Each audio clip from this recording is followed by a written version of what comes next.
about the pronoun. So first I am going to start this by explaining you about the pronoun. सबसे पहले इसको मैं start करती हूँ ये बताते हुए कि प्रोनाउन होता क्या है. As you have already studied in class, in your previous classes, जैसे कि आप लोगों ने अपने पहले क्लासेस में ऑलरेडी पढ़ चुका है कि प्रोनाउन जो होता है एक ऐसा वर्ड होता है जो कि नाउन के जगह पर यूज किया जाता है. अब इसमें आता है क्वेश्चन कि आप पूछोगे, आप नाउन के बारे में ऑलरेडी पढ़ चुके हो. किसी भी व्यक्ति, वस्तु, स्थान या चीजों के नाम को हम लोग क्या कहते हैं? नाउन कहते हैं. यानी कि noun is the name of person, place, animal और थिंग. तो इस नाउन के प्लेस पर जो वर्ड्स यूज किए जाते हैं उन्हीं को हम लोग क्या कहते हैं? प्रोनाउन कहते हैं. ओके. अब आता है कि वो प्रोनाउन कौन कौन से होते हैं. तो ये देखिए एग्जांपल है he, she, it, you, we, his, her. और इसके अलावा और भी होते हैं these, that, these, those, which, whom. ये सारे क्या होते हैं? प्रोनाउन होते हैं. जब हम लोग काइंड्स ऑफ प्रोनाउन के बारे में पढ़ने जाएंगे तो हम लोग पता करेंगे कि कौन कौन से काइंड्स ऑफ प्रोनाउन होते हैं. यहाँ पे मैं आपको एक सेंटेंस के थ्रू ये एक्सप्लेन करने जा रही हूँ कि किस तरह से नाउन की जगह पर इस्तेमाल होता है और क्यों हम लोग करते हैं नाउन के प्लेस पे प्रोनाउन का यूज. देखो, अगर कोई भी सेंटेंस आप लिख रहे हो तो उस सेंटेंस में बार बार एक ही नाउन को लिखोगे तो वो थोड़ा अजीब लगता है. तो इसीलिए उस बार बार नाउन के रिपीट होने से बचने के लिए हम लोग उसके प्लेस पे किसका यूज करते हैं? प्रोनाउन का यूज करते हैं. जैसे यहाँ पे देखिए एग्जाम्पल है, Rohan is popular because Rohan is kind and helpful. यहाँ पे कह रहे हैं कि रोहन पॉपुलर है, रोहन मशहूर है. क्यों? क्योंकि रोहन जो है वो काइंड है, दयालु है और हेल्पफुल है, मददगार भी है. तो अब देखो यहाँ पर भी रोहन यूज हुआ और यहाँ पर भी रोहन यूज हुआ क्योंकि दोनों जगह रोहन की ही बात चल रही है. अब इस सेंटेंस में बार बार रोहन का यूज हो रहा है, थोड़ा लेंथी हो जा रहा है.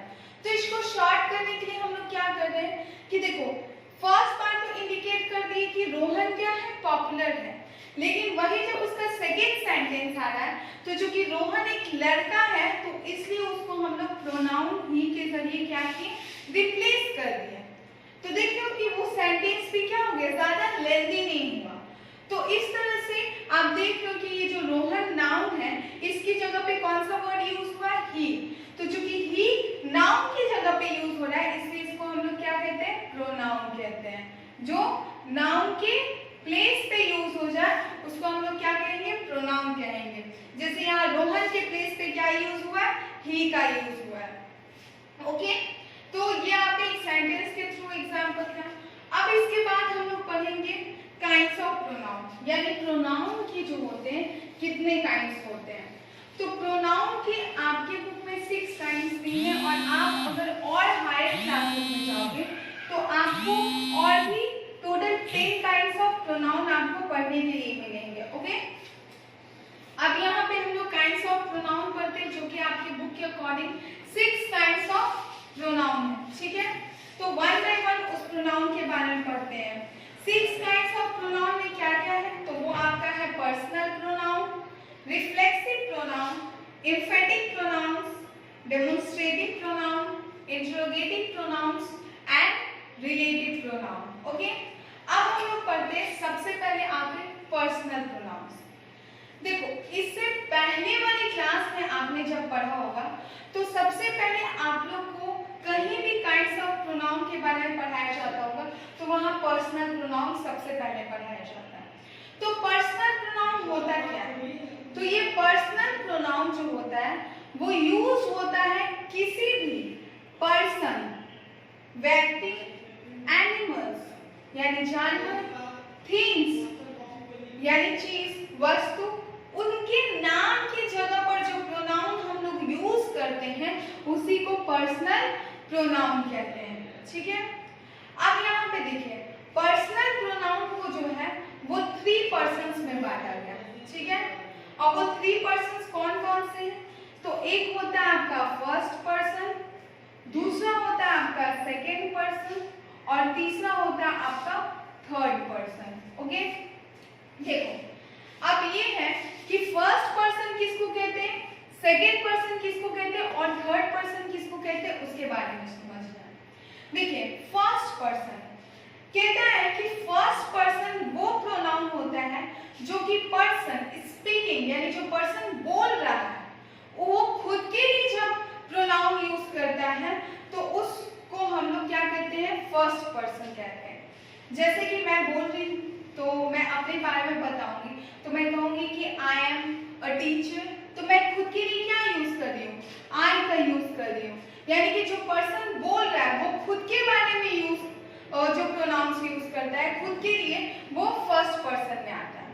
ठीक है, अब देखो ये फर्स्ट पर्सन जिससे बातें कर रहा है, ठीक है, जिसके बारे में बता रहा है, तो pronouns use for the person spoken to, यानी कि जिससे बातें कर रहा है उसके लिए जो प्रोनाउन वो यूज करेगा वो क्या हो जाएगा, सेकेंड पर्सन में प्रोनाउन हो जाएगा। जैसे मान लो मैं किसी से बात करूं, मैं उसके लिए बोलूं कि you are a good boy, तुम क्या हो, अच्छे लड़के हो, तो वहां पे मैं जिससे बात कर रही हूँ उसके लिए वो प्रोनाउन यूज कर रही हूँ, तो वो कौन सा प्रोनाउन हो जाता है, सेकेंड पर्सन हो जाता है। ठीक है, और थर्ड पर्सन होता है कौन सा, तो देखो जब ये दोनों पर्सन अगर किसी तीसरे के बारे में बात कर रहा है उसको इंडिकेट करके, तो वो क्या हो जाता है, थर्ड पर्सन में। ठीक है, यानी जिसके बारे में बातें हो रही है, the pronounce use for the person spoken about, जिसके बारे में बातें हो रही है वो किस में हो जाता है, थर्ड पर्सन में। जैसे कि दो पर्सन से यहाँ पे बातें करेंगे, अगर कोई भी तीसरी चीज के बारे में, वो तीसरा चीज कोई घर हो, कोई पर्सन हो, अगर उससे रिलेटेड बात कर रहा और कह रहे हैं वो दोनों के, oh look at this, it is a big house, वहां देखो वो एक बहुत बड़ा घर है, तो वो घर वहां पे क्या है, थर्ड पर्सन की यूज हो रहा है, तो देखो वहां पे मैंने क्या यूज किया, इट का यूज किया, it is a big house, तो वहां पे जिसके बारे में बातें कर रहा है उसको जब पॉइंट आउट कर रहा है तो वो किसमें होता है, थर्ड पर्सन में। तो ये पर्सनल प्रोनाउंस का 3 काइंड्स होता है, 3 पर्सन्स में उसको बांटा गया है, फर्स्ट पर्सन, सेकेंड पर्सन और थर्ड पर्सन। फर्स्ट पर्सन जो खुद के बारे में बात करता है, जो पर्सन बोल रहा है वो फर्स्ट पर्सन, जिससे बोल रहा है वो सेकेंड पर्सन, और ये दोनों जिस चीज के बारे में बात कर रही है, किसी व्यक्ति के बारे में बात कर रहे हैं, तो वो थर्ड पर्सन होता है। अब देखो फर्स्ट पर्सन में सिंगुलर और प्लूरल, ठीक है, यानी अगर कोई एक पर्सन के लिए यूज हो रहा है तो उस समय क्या यूज होगा, और जब मोर देन वन पर्सन के लिए यूज हो रहा है तो उस समय क्या होगा। तो सिंगुलर है तो फर्स्ट पर्सन में आई, मी और माई का यूज होता है, और प्लूरल में वी, अस और आवर का होता है। ओके, उसके बाद सेकेंड पर्सन में यू और योर, सिंगुलर और प्लूरल दोनों में वही होता है। थर्ड पर्सन में सिंगुलर में आपका आ जाता है he, him, his, she, it, its, her, और प्लूरल में आ जाता है आपका दे, देम और देयर। ओके, तो ये आपका था पर्सनल प्रोनाउन। इसके बाद नेक्स्ट हम लोग आते हैं तो आपका रिफ्लेक्सिव प्रोनाउन। रिफ्लेक्सिव प्रोनाउन किसको कहते हैं, तो क्या है कि reflexive pronoun points back to the doer of an action. देखो कोई भी पर्सन अगर जो एक्शन कर रहा है, ठीक है, उस एक्शन, उस जो भी पर्सन यानी डूअर, करने वाला, करता, उस एक्शन को, उस डूअर के को फिर रिफ्लेक्ट बैक कर रहा है, तो उसी को क्या कहते हैं, रिफ्लेक्सिव प्रोनाउन कहते हैं। ठीक है, जैसे कि I saw my self in the mirror, देखो यहाँ पे सब्जेक्ट या आई, वो खुद के लिए जो वो प्रोनाउन यूज कर रहा है, जो किसी काम को कर रहा है वो खुद के लिए जो प्रोनाउन यूज कर रहा है उसी के लिए क्या कहते हैं, रिफ्लेक्सिव प्रोनाउन कहते हैं। ठीक है, वापस से लौट के वो प्रोनाउन उस डूअर के लिए ही क्या कर रहा है, जो काम करने वाला है, जो करता है, उसके प्रति रिफ्लेक्ट हो रहा है, तो उसी को रिफ्लेक्सिव प्रोनाउन कहते हैं। जैसे I saw my self in the mirror, ये पर्सन ये खुद को मिरर में देख रहा है, तो यहाँ क्या हो गया, माई सेल्फ। ठीक है, ये इस वो देख रहे हैं जो पर्सन, वो खुद के लिए माई सेल्फ यहाँ पे रिफ्लेक्ट हो रहा है। उसके बाद शी हर्ट हरसेल्फ, उसने चोट पहुंचाई, लेकिन किसको, खुद को ही चोट पहुंचाई। ठीक है, तो ये इसी को वापस से ये रिफ्लेक्ट कर रहा है प्रोनाउन, तो ये क्या है, रिफ्लेक्सिव प्रोनाउन है। ओके, नेक्स्ट आपका आता है इम्फेटिक प्रोनाउन। emphatic pronoun क्या होता है?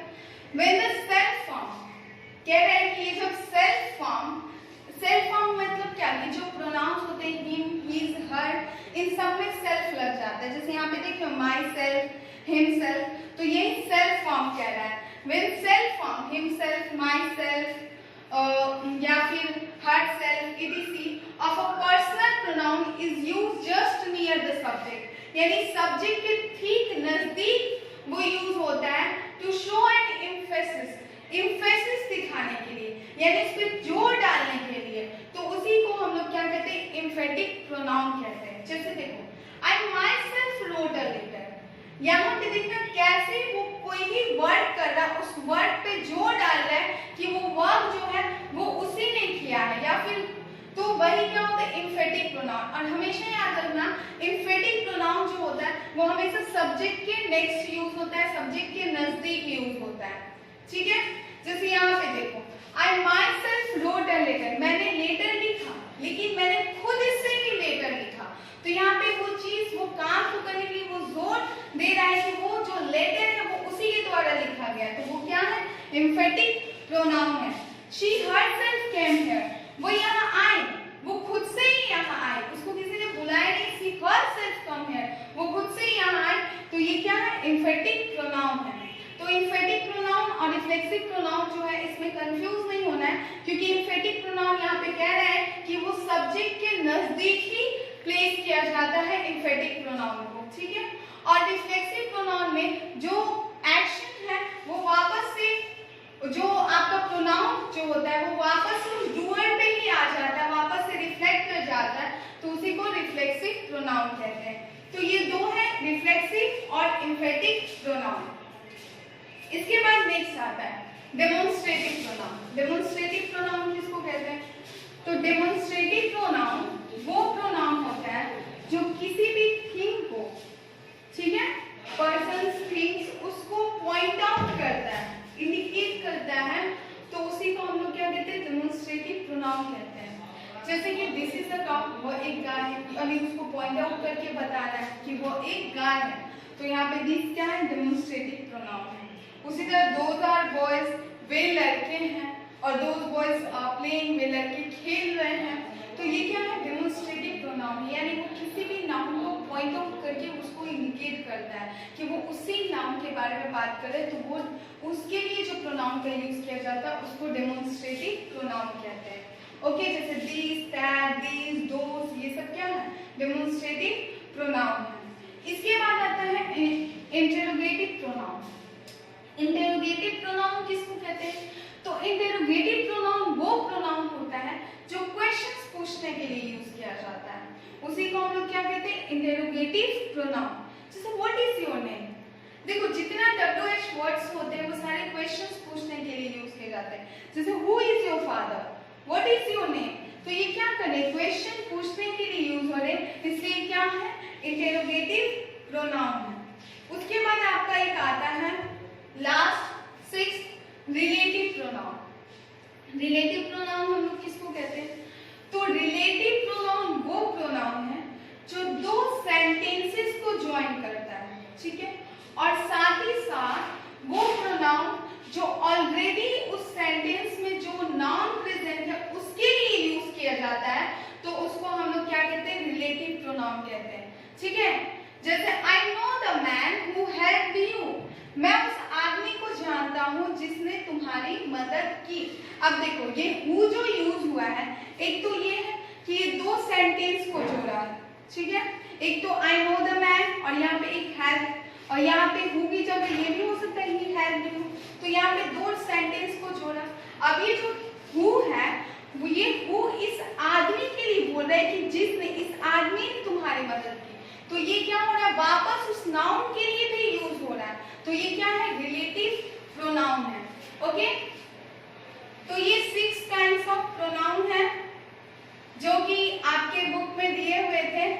ओके, तो अब आपको करना क्या है? इसका बुक वर्क करना है, क्वेश्चन आंसर्स मैं प्रोवाइड करूंगी आपको व्हाट्सएप ग्रुप पे। अगर कोई भी कंफ्यूजन हो आप पूछ सकते हो। Thank you all.